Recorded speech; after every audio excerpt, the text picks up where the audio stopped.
From the blackest corners of your mind, they call, pulling you deep into shadow, twisting your senses, keeping you from sleep. It's time to face your darkest fears. This is Tales to Terrify.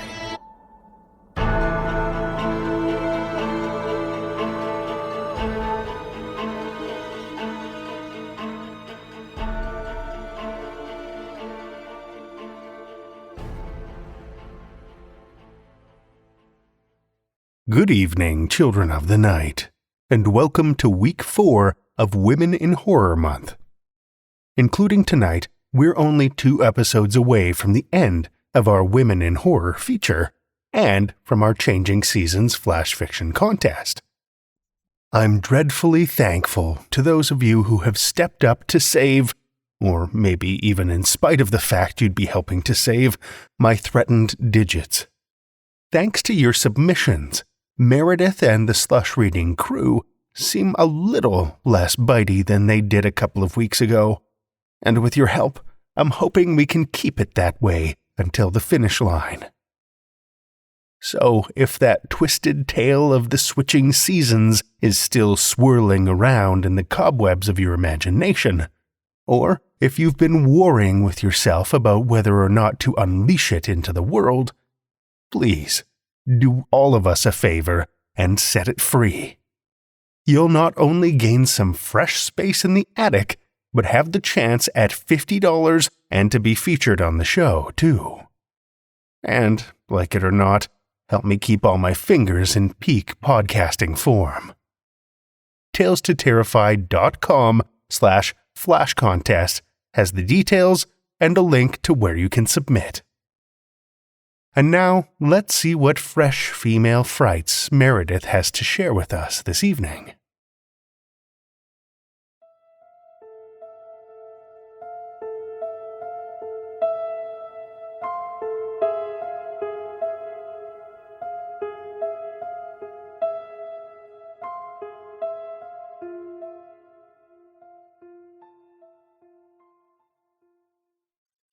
Good evening, children of the night. Welcome to the 4th episode of 2023's Women in Horror Month. Last year, I discussed important themes in horror written by women. This year, it's my honor to introduce you to 5 writers making their terrifying horror novel debuts. Each week, I'll spotlight a new author adding her voice to the great halls of horror fiction.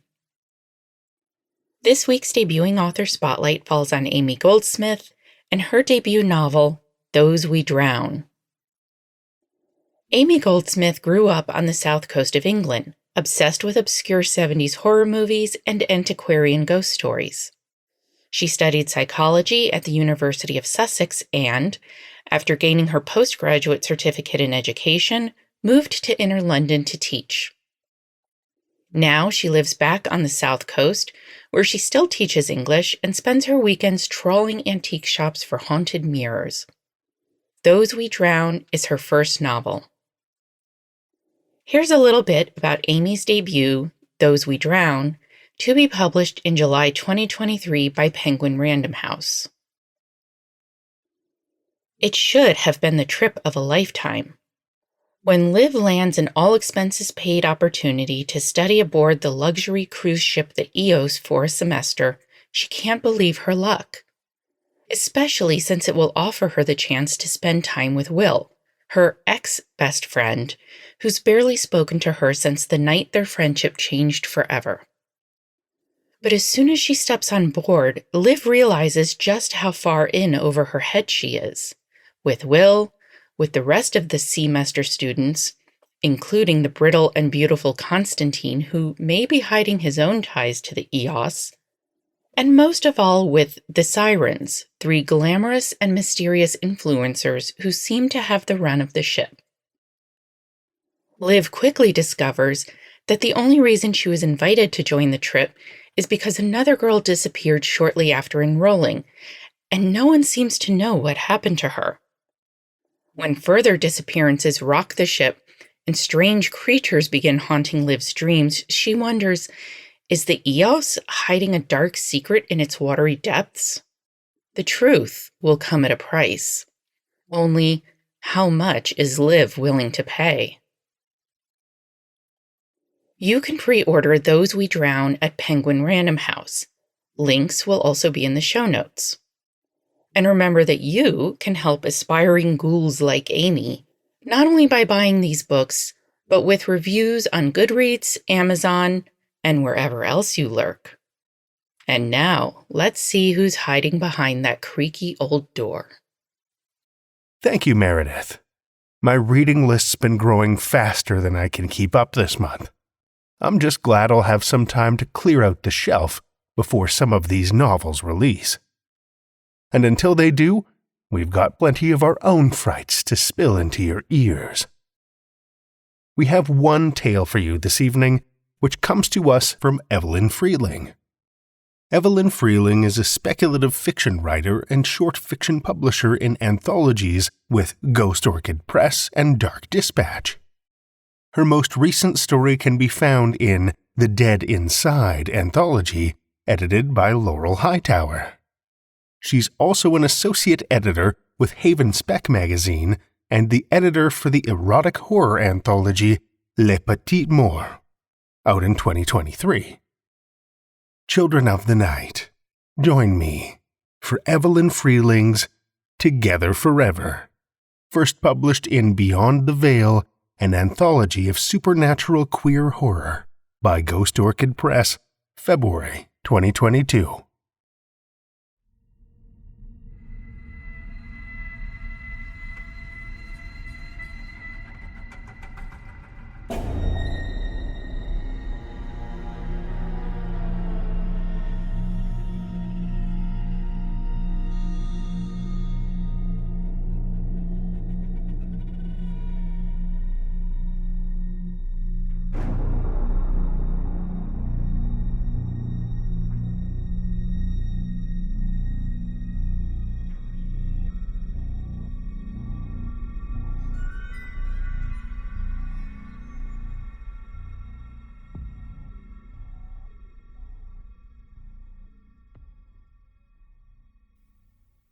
As the pastor drones on, I tilt my pounding head towards the sky, a slab of pure cobalt stretching over the cemetery as far as the eye can see.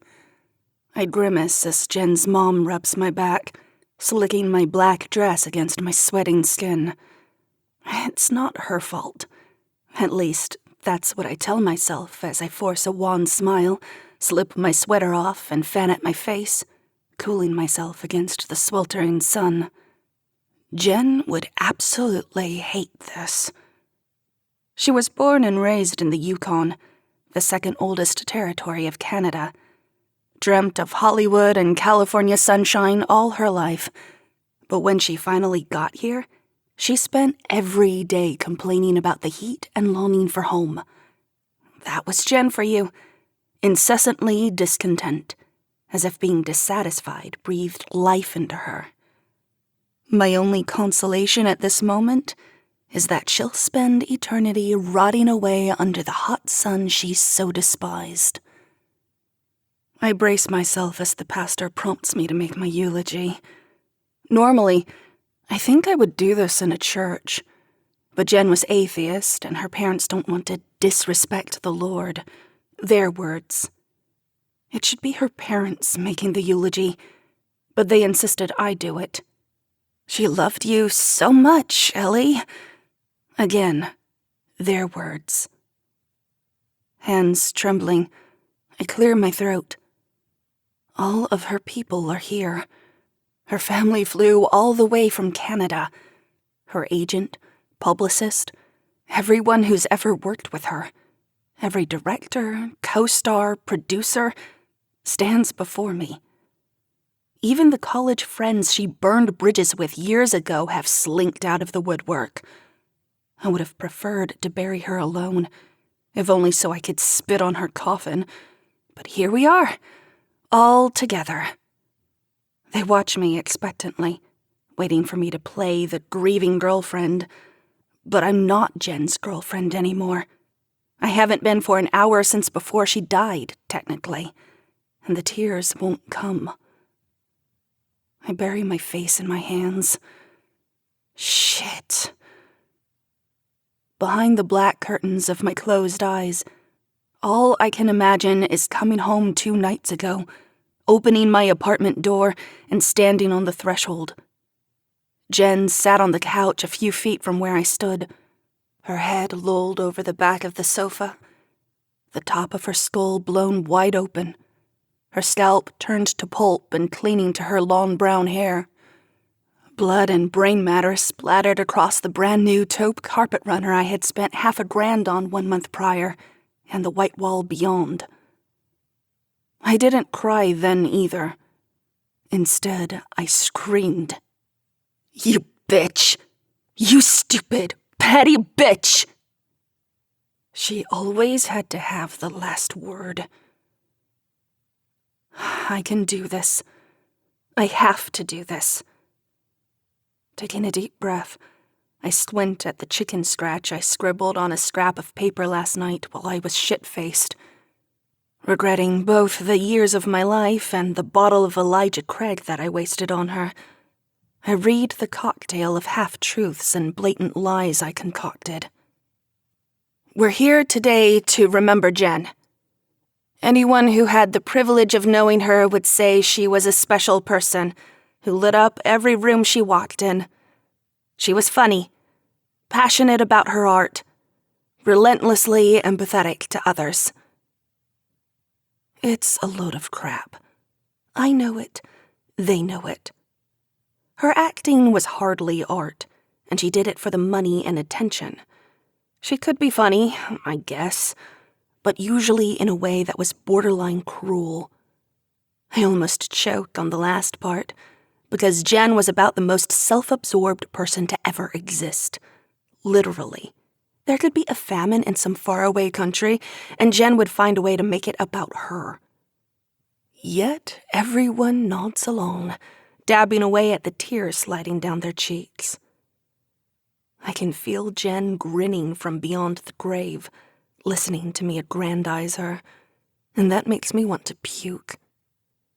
Anyone who knew her would also know that Jen was unwell. She suffered from mental illness her entire life. Depression is a cancer. It ate away at her for years until she couldn't stand it any longer. Jen didn't suffer from mental illness. She reveled in it. She drank herself to oblivion almost nightly. I can't count the number of times I had to carry her back to her car or drive around Los Angeles looking for her, praying I didn't find her passed out in a ditch somewhere. I begged and begged her to get help, but she would laugh and say, "Everyone has depression. If you don't, you're lying or you're not paying attention. This is who I am. I have to live with it, and so do you." She didn't suffer. She didn't struggle. Sometimes I doubted she was truly depressed. Sometimes I thought she liked the demand her perpetual downward spiral put on me. I know how that makes me sound. I know I'm not supposed to think these things, not about someone who's killed themselves, but it's the truth. At least, my version of it. Every morning after I saved her from her drunken antics, she would beam and throw her arms around me. My hero. That was what she called me. Her hero. In her memory, I would like to ask everyone to support your local mental health organization with a donation. Let's make sure this isn't the end of Jen's story. Let's turn this tragedy into something good, even if only a little. Everyone nods along. I take a final look at her closed coffin, at the maple grain refracting my pale, dry face, and silently wish her an eternity burning in hell. When I return to the row of mourners, Jen's mom hugs me. I want to slap her, to tell her she raised a monster and she shares the blame in all of this. But I don't. It's not her fault. Not really. Just like it isn't my fault. Jen only wants me to feel it is. After I told her we were over, that she needed to pack her things and be out of my apartment by the time I arrived back, just before I slammed the door in her face, she swore I would live to regret breaking up with her. She had threatened it before, every time I tried to end things with her. I admit I no longer took her seriously. But am I to blame? No. I'm not, Jen. Taking your life was your choice. It's not my job to live with it. I don't feel guilty. The only misery you've inflicted is that I have to spend the rest of my life pretending we were still together in the end, so nobody else will blame me. Maybe none of us will say it aloud, but I'll say it to you if you're out there somewhere. Good fucking riddance.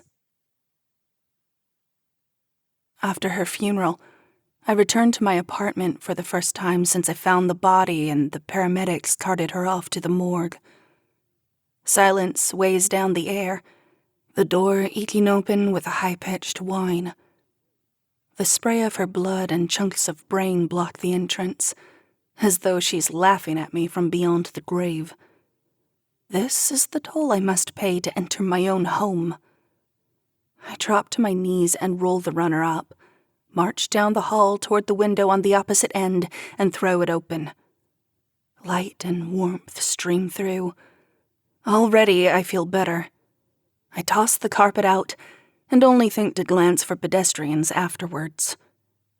Filling a pot with soapy water, I spend the next hour scrubbing Jen off my walls and out of the raw wood floorboards, suffocating on the fetid sweetness of her innards putrefying for days.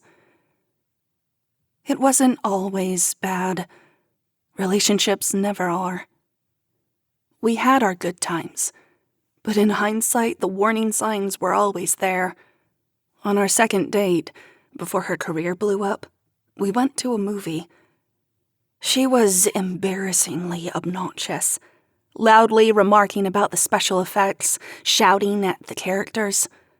I hid behind my hand as people around us glared our way. It was only halfway through that I realized she was wasted. That should have been the end of it for me. I don't remember why it wasn't, why I wrote it off. There's a splash of blood the size of a quarter that's soaked into the wood for good. My lease on this apartment isn't up for another 6 months. Maybe my landlord will show me some sympathy. I suppose the "my girlfriend killed herself" card could have its uses. Ex-girlfriend. I correct myself aloud. I give up on the stain and rinse my hands in the sink, washing the last pieces of Jen down the drain. Now I can put her behind me, once and for all. I crawl into bed. Sleep is the best remedy for most things. I should feel better than I do. I'm free now, aren't I? It doesn't feel that way. It's as though she's still here, lying next to me, whispering in my ear. If you don't blame yourself, why are you so afraid everyone else will? I wake up to a finger of moonlight moving across my closed eyelids. Not moving, flickering, as if something or someone is pacing next to my bed.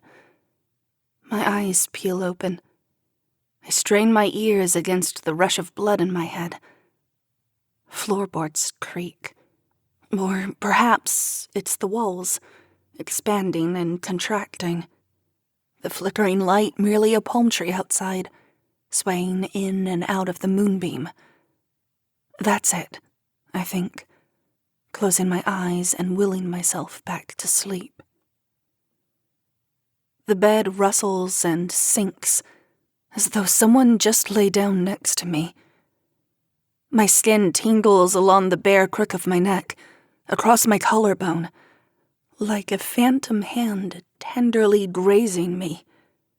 I leap out of bed, onto my feet, and stand there, panting, skin still tingling.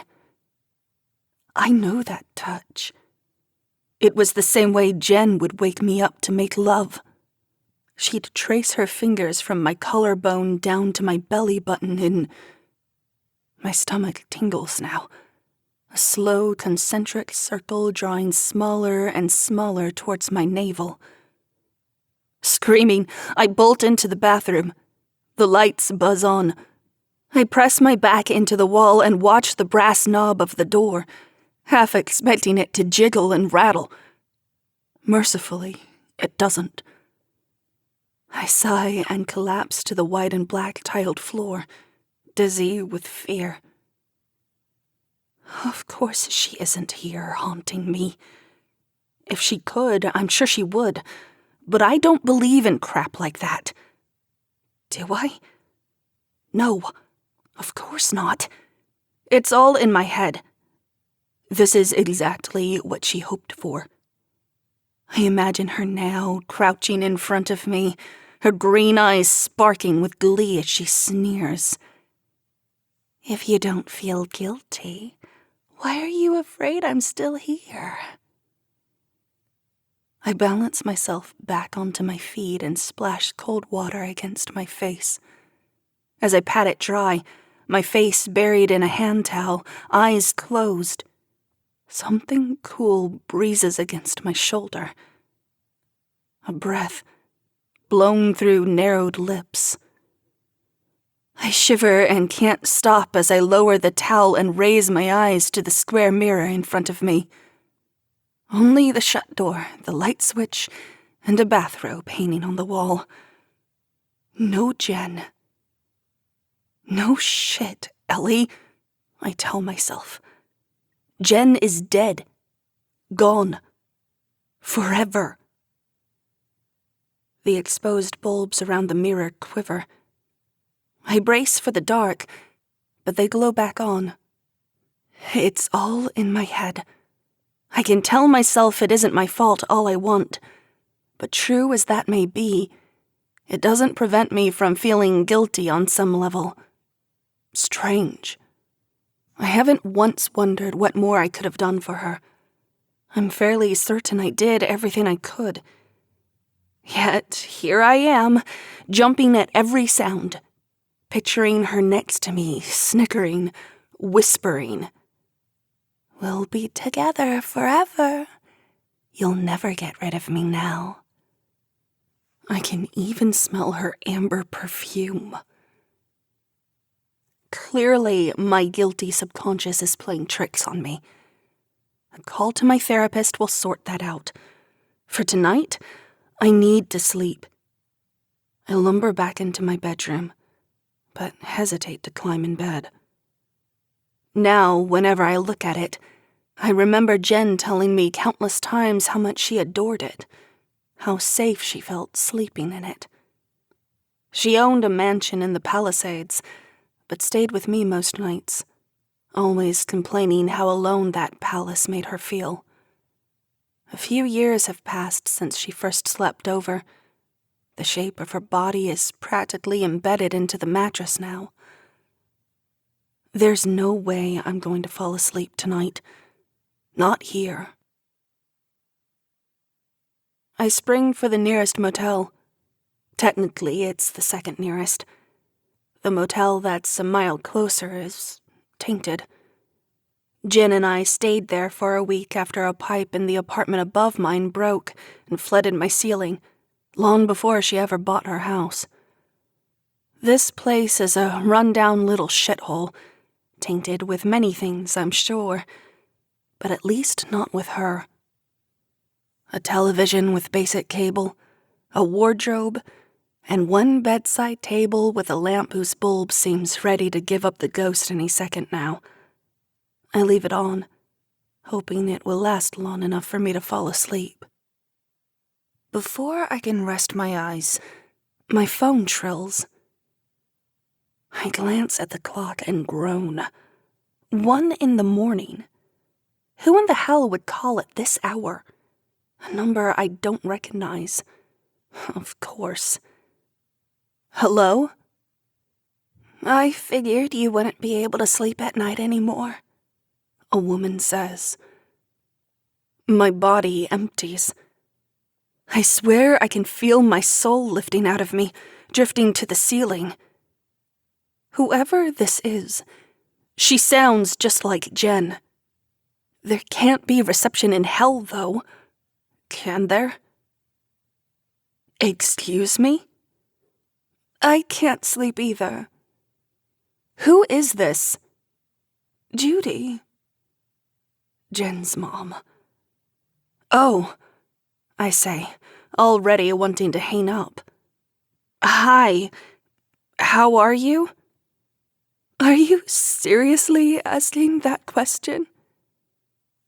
I almost have to laugh. It is an asinine question to ask someone who's grieving. Look, she sighs. There is a point to this call. I thought about what you said today, and you're right. I want to do something, to make some good of this. Well, I wanted to. I made a donation to this organization.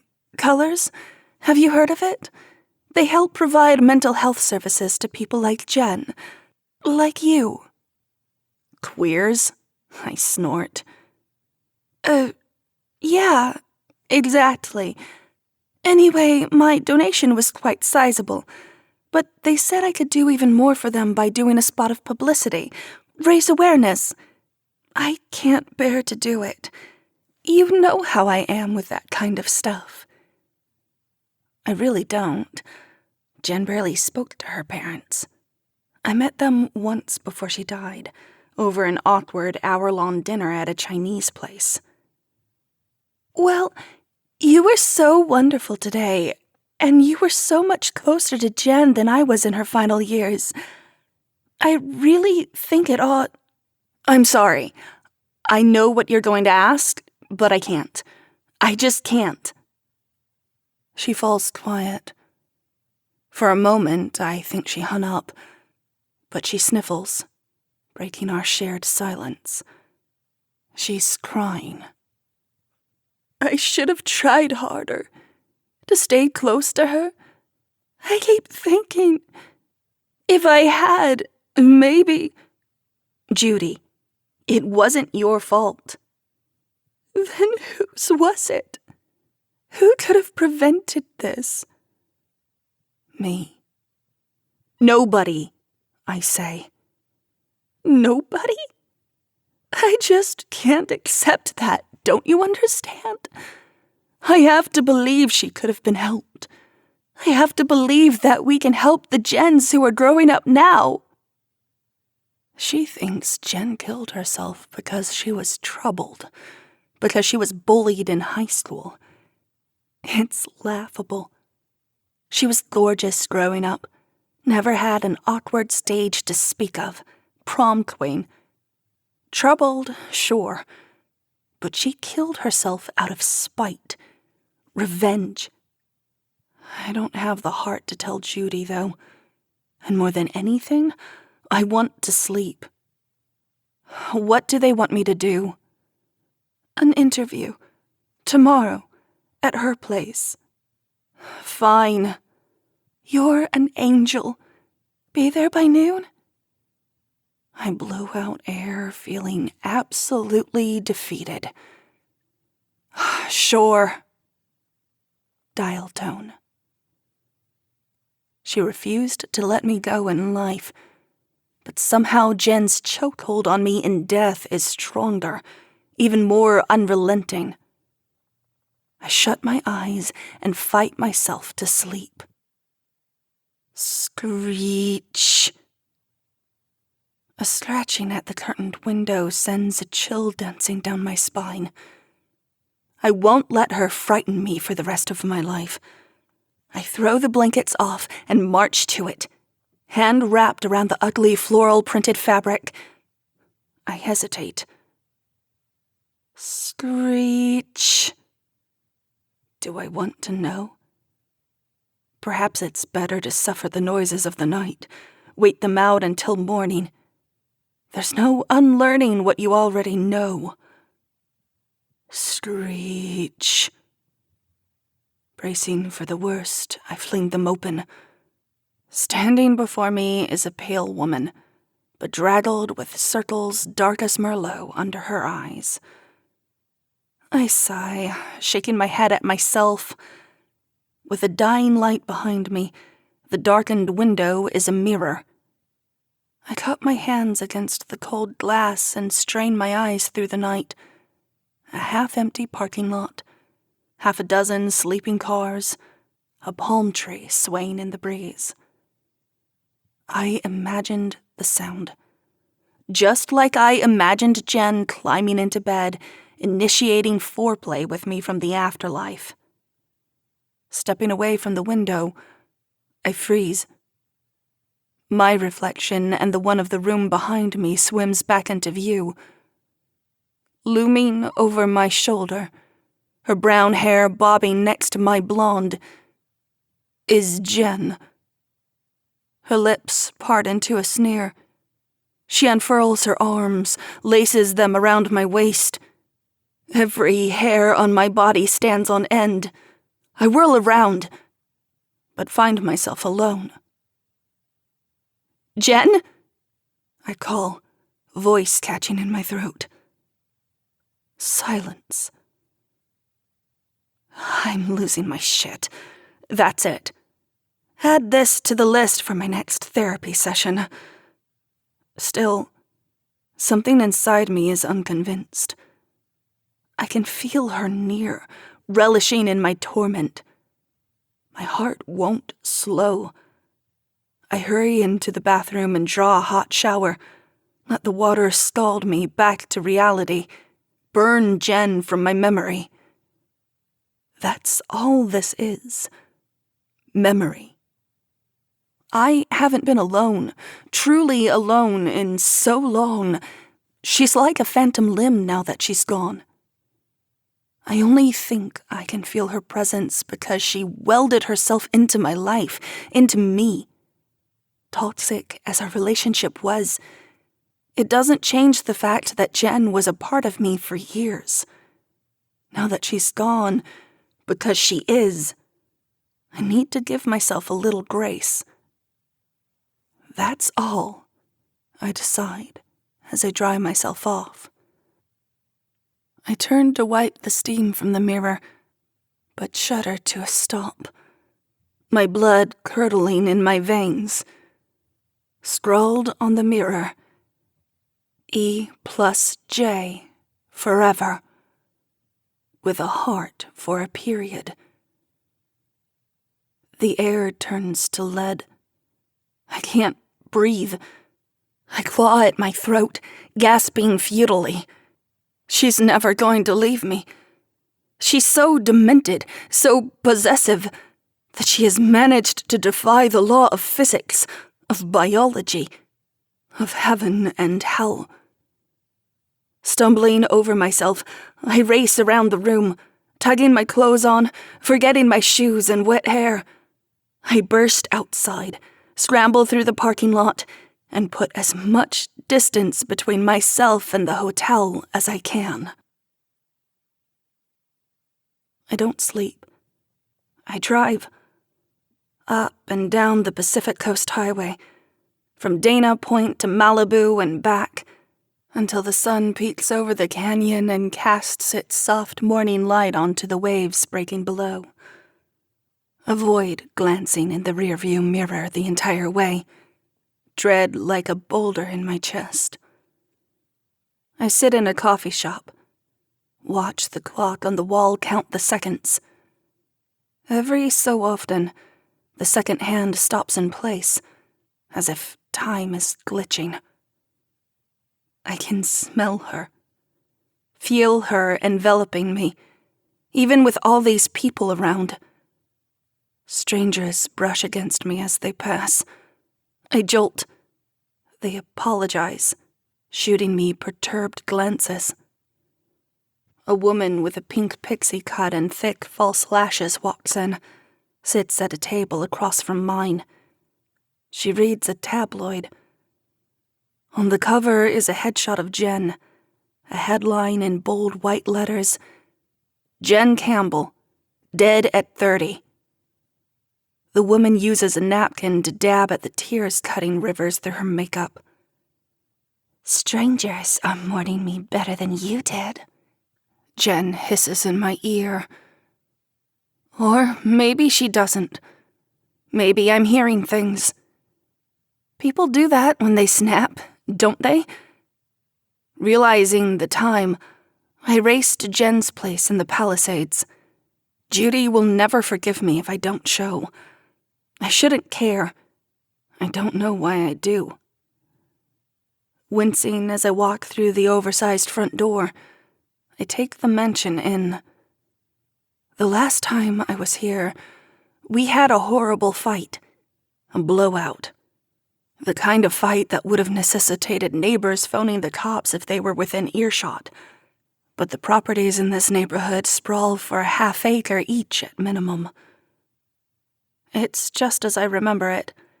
The foyer enters into a wide-open space that connects the living room with its huge white brick fireplace, a dining room with a sculptural-looking chandelier, and the kitchen complete with an island and 2 ovens. Blown-up portraits of Jen line the walls, mostly from her favorite magazine spreads. Everywhere I move, her eyes follow me, glinting with accusation. Floor-to-ceiling windows peer into the backyard. One of them still has a massive hole, commemorating the escalation of our worst fight, when Jen heaved a chair at my head and narrowly missed thanks to my reflexes. I can't believe we have to do this here, but the camera crew has already arrived. A woman with glasses hurries me into Jen's office where hair and makeup have set station. I ask them to keep it basic. The makeup guy smiles sadly as he explains he's using waterproof everything.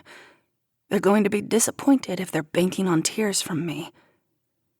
He rambles on as he flutters a soft bristled brush over my face about what a fan he was of Jen's work, how sorry he is for my loss.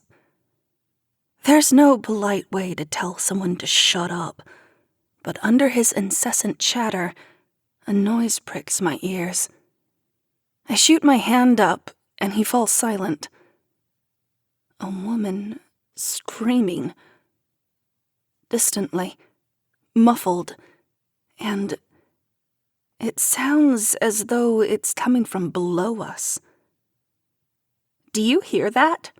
I ask. He listens, frowning. "Hear what?" "That woman. That scream." I stand and wander out of the office, ignoring his pleas to be reasonable, that I'm not finished, that I still have rollers in my hair. As I wind into the living room, her voice grows closer, clearer. Though there are no words to make sense of, only a never-ending cry of agony. There must be a basement or something, a wine cellar. That would be very Jen. I wander in a daze, opening every door I can find, searching for stairs that lead down, but surface nothing. It makes no sense. This can't be in my imagination, though. I can hear her, screaming and howling as though she's being tortured, as clear as I hear my own voice. "I'm so sorry, girl. I get how hard this is. I do," the makeup artist says as he drags me to a chair in front of the fireplace and tugs the rollers from my hair. "You're on in 3 minutes. Please, just hold still so I can finish, or it's my ass, okay?" I nod, still lost in my daze. Her cries are loudest here by the fireplace. I turn over my shoulder, ignoring his annoyed sighs as I do. It's Jen. I know it's her. She's there somewhere. I wished her an eternity burning in hell yesterday, and now I'm listening to the soundtrack of my wish come true. A black and white portrait glares down at me from above the mantel. I shrink in the chair. Oh, God. What have I done? Before there's time to answer, a news anchor sits before me. Blinding lights blink on. A fluffy microphone hangs above my head. The news anchor boasts a head of perfectly manicured black hair and a matching suit with a crimson tie. He narrows his eyes at me as someone announces that we're rolling. Oh, God. What am I doing? Ellie Simpson, he says. Uh-huh. You were Jennifer Campbell's girlfriend for how long? For the first time, I noticed Judy, leaning against a wall behind him, her arms crossed, eyes shimmering. She holds a tissue at the ready. Let's see. I try to think. I know this. It's easy. Over 3 years? Almost 4. How did you meet? A friend introduced us at a gallery opening. He waits, wanting more, but that's all I have to offer. And what was she like? You know, normal, I guess. Down to earth? I snort. No, she was normal, like, she could be charming and fun, but she had her issues, just like everyone else. Money and fame didn't change that. What sort of issues did she have? It would be easier to list the issues she didn't have. But before I can say so, Jen's screams erupt from the fireplace once more. I shudder and twist in my seat. There must be a way down. She needs help. Ellie? Excuse me? What sort of issues did she have? You know, body image issues, eating disorder, drugs sometimes, drinking all the time, depression. Usually her depression was caused by drinking. She could be wonderful, but she was imperfect, just like everyone. But she was also functioning, which made it harder to help her. Her screams rise an octave. I leap to my feet and storm to the fireplace, fumbling my hands over the bricks, looking for a lever, a concealed button, anything. Ellie? The anchor calls me. What? Please sit. We're not finished. Don't you hear her? We'll get to that in a moment. What did you say?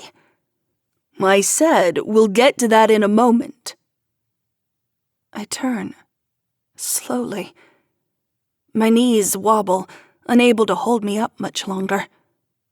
What's happening to me? I fall in the chair, limbs going numb. This is wrong. This is all wrong. The anchor's lips widen into a Cheshire grin, all horizontal, no tilt upwards. His dark eyes gleam, reflecting the red of his tie. How many times did she warn you? Warn me what? That she would kill herself if you broke up with her. What? I glance to Judy for help. She wipes the tears from her face, but doesn't come to my aid like I hope. How many times, Ellie? The anchor asks again. I don't know.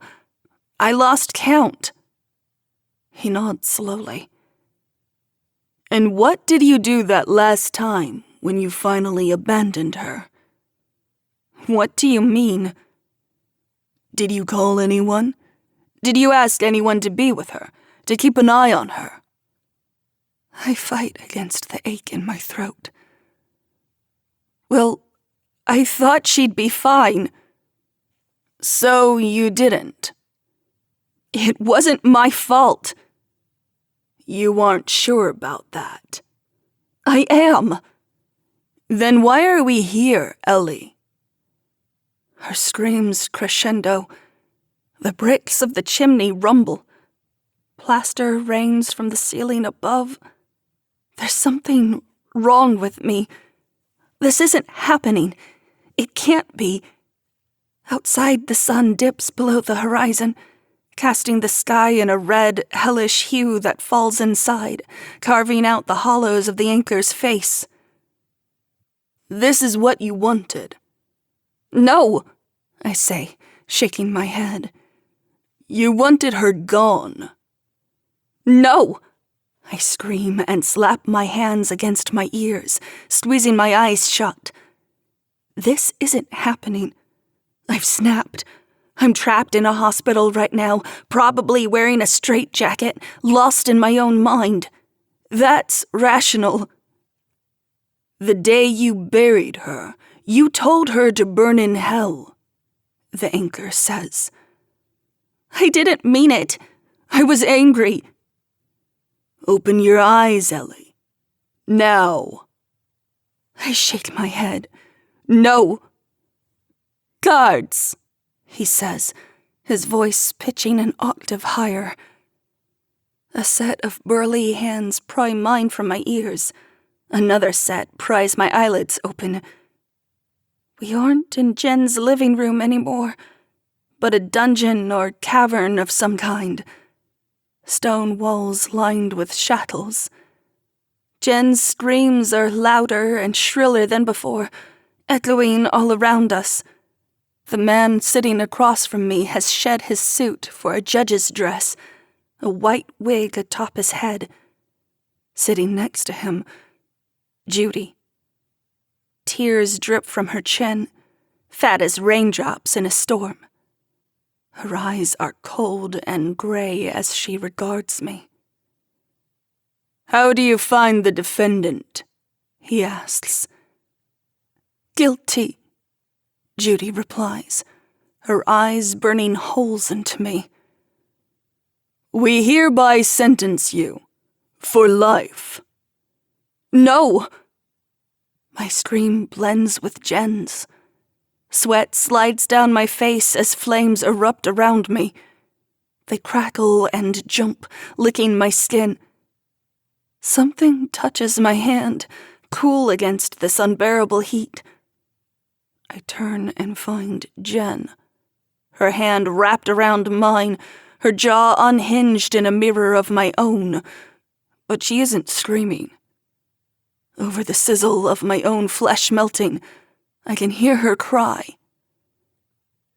Together forever, Ellie. You and me. Together forever.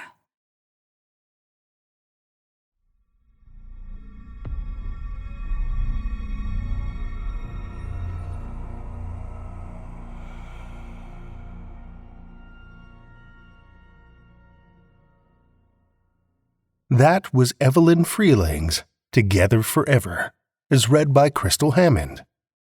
Krystal Hammond is a narrator/writer, cancer survivor, and non-binary queer human.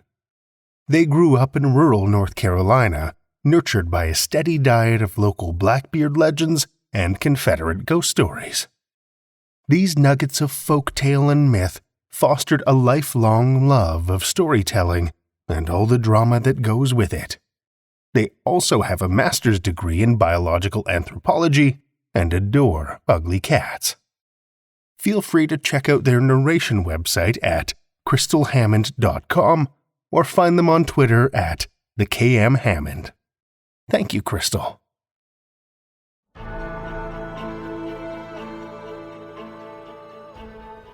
Well, children of the night, the hour is late, and we've run out of tales to tell. For now. Tales to Terrify is made possible by the tremendous generosity of our supporters on Patreon and PayPal. Incredible fans like Amanda Carrillo, Amanda Gottfried, Kathy Robinson, Lestle Baxter, Orion D, Hegre, and Paul Belcher, whose generous support helps keep the lights on and flickering ominously. Not a supporter already? Head over to patreon.com/Tales to Terrify, where you'll find all kinds of perks like ad-free episodes, bonus content, and one-of-a-kind collectibles and merch packs. Every dollar goes back into this show to make it as horrific as possible, and we appreciate it so much. Want another way to support the show that doesn't cost a cent? Head over to Stitcher, Podchaser, or Apple Podcasts and leave us a 5-star review. You'll not only put an unnaturally wide smile on our faces, but help new listeners discover our terrifying tales too. Why not share your love of the show out in the world with some Tales to Terrify merch? TalesToTerrify.com/merch will take you to our TeePublic store, where we've got a great collection of creepy custom and curated designs that's always growing. Tales to Terrify is produced by Seth Williams, Meredith Morgenstern, Andrew Gibson, and myself, Drew Sebastini, with original theme by Nebulous Entertainment. Tales to Terrify is distributed under a Creative Commons Attribution, Non-Commercial, No Derivatives license. Join us again next week as we plunge into the abyss for more Tales to Terrify.